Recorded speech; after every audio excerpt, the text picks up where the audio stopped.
क्योंकि बीमारियां रहती हैं।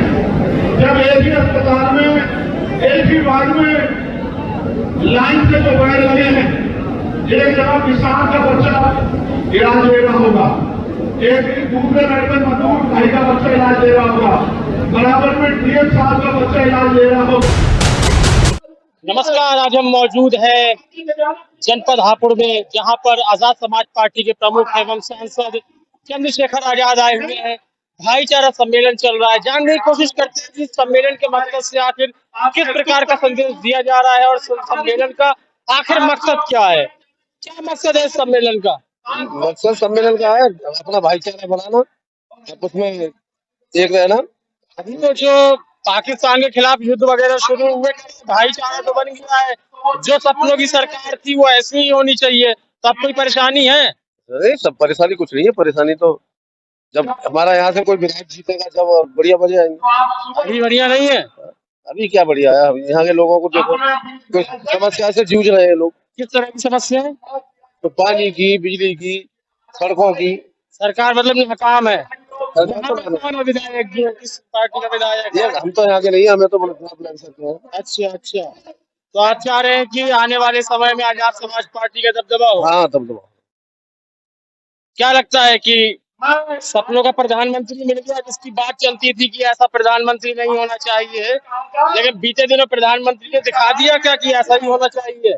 ये हकीकत है चंद्रशेखर भाई। थोड़ा तेज। चंद्रशेखर भाई वास्तव में जो आप पूछना चाह रहे हैं, चंद्रशेखर भाई वो चीज है जो आप पूछना चाह रहे हैं। पब्लिक को जो छोटा वर्ग है, इनके लिए जनहित की बात उठाने वाला चंद्रशेखर ही भाई है।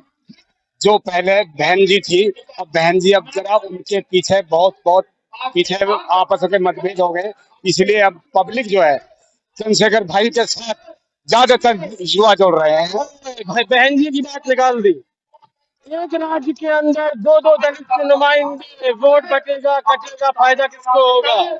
ये सही बात है आपकी, बिल्कुल सही बात है। पर थोड़ा ही रह गया है बहन जी के पास। हालांकि मैं भी बहन जी से निकल के ही आया हूँ। मैं किशोर विधानसभा का अध्यक्ष रहा हूँ, अभी 4-5 महीने से ही आया हूँ। मैं देख रहा हूँ कि वास्तव में जो सैलाब है, जन युवा है, वो भाई चंद्रशेखर के साथ ही जुड़ रहा है। बहन जी डर गई है, सौदा हो गया? नहीं, ये नहीं कह सकते। जिस वो भी हमारा परिवार है उनके लिए, क्योंकि उन्होंने भी बहुत मेहनत किया है उनके लिए। पिछले विधानसभा चुनावों की गणना की जाए, अगर हम आकलन करते हैं सीटों का, तो कहीं ना कहीं लगता है कि भाई सौदा हो गया। नहीं, ये तो सब देखो, ये तो वो लोग कहते हैं जो एंटी होते हैं, क्योंकि हम भी रहे हैं, हमने क्षेत्र में काम किया है। अभी चंद दिन हुए हैं, हम देख रहे हैं। ऐसा नहीं है कि हमारे ये भी परिवार है और ये भी परिवार है, हमारे दोनों परिवार है। दोनों परिवारों में हम ये देख रहे हैं कि जो ताकत होगी हम उसके साथ रहेंगे जी जान से। क्या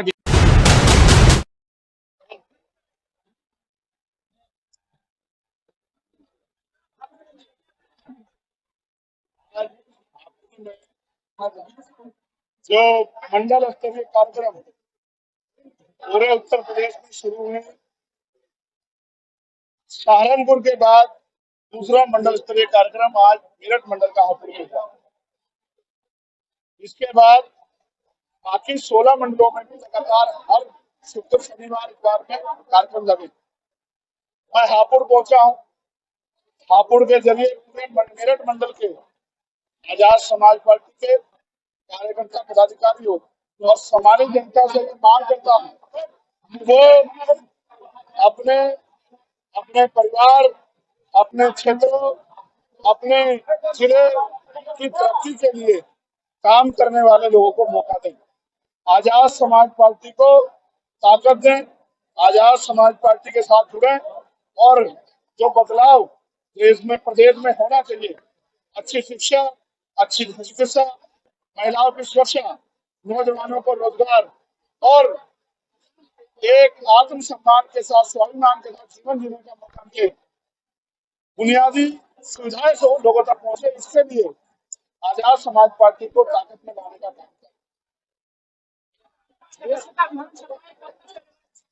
ये लगातार जारी रहेगा जब तक आजाद समाज पार्टी उत्तर प्रदेश की संख्या के आधार पर सबसे बड़ी पार्टी नहीं बन जाती, तब तक ये सस्ता अभियान जारी रहेगा।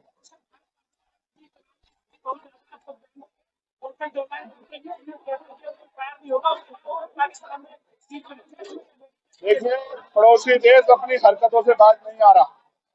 हमने सारे विपक्षी दलों ने सरकार को समर्थन दिया था कि वो आतंकवाद पे कड़ी कार्रवाई करे। हमने इंतजार भी किया। मैं सेना का बहुत बहुत धन्यवाद करता हूँ, बहन सोफिया कुरैशी का और बहन मोनिका सिंह का भी बहुत बहुत धन्यवाद करता हूँ कि उन्होंने देश के गौरव को बढ़ाने का काम किया और दुश्मनों के दांत खट्टे किए। और ये एक ऐसा समय था आजादी के बाद जहां देश एकजुट होकर आतंकवाद से लड़ रहा था। पार्टियों ने देश को प्रायोरिटी दी थी। उम्मीद है अगर दोबारा इस तरह की हरकत होगी तो सरकार आतंकवाद ठोस कदम उठाएगी। मैं तो इसको समझता हूँ, लेकिन सरकार को इसको समझना चाहिए कि हमारी फॉरेन पॉलिसी अच्छी होनी चाहिए कि आतंकवाद का समर्थन कोई भी देश ना करे।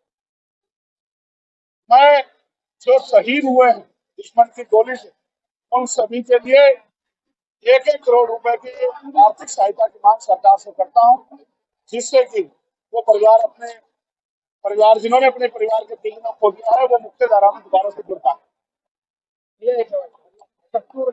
देश और दुनिया की खबरों से अपडेट रहने के लिए आप अभी तक न्यूज चैनल को सब्सक्राइब करना ना भूलें और साथ ही हर न्यूज का नोटिफिकेशन पाने के लिए बेल आइकन को भी दबाएं।